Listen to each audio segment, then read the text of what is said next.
And yet, Walter Isaacson, today, 4 minutes ago, I just see Rand Paul's pathetic tweet.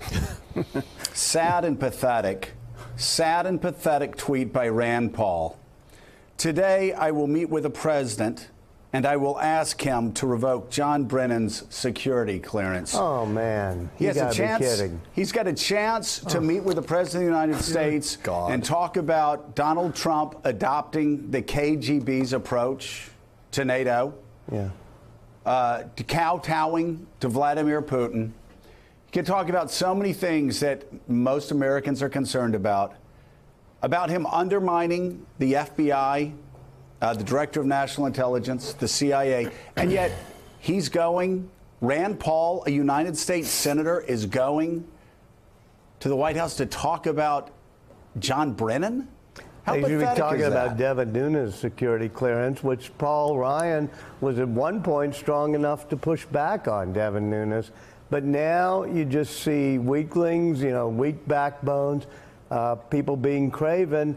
And, nobody's going to write the profiles in courage for a while because so many people have sold their souls just for the sake of a little bit of a primary victories.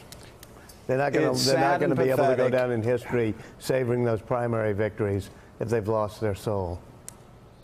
You go back and listen to some of the things that Rand Paul said about Donald Trump during the debates, and now you look at him now. It really is. It is a real tragedy. We go down a long list of people like that.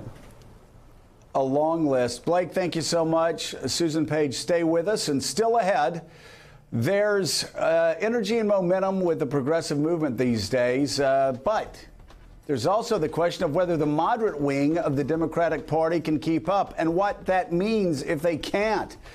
We're going to be talking about that when Morning Joe returns. Thanks for checking out MSNBC on YouTube, and make sure you subscribe to stay up to date on the day's biggest stories. And you can click on any of the videos around us to watch more from Morning Joe and MSNBC. Thanks so much for watching.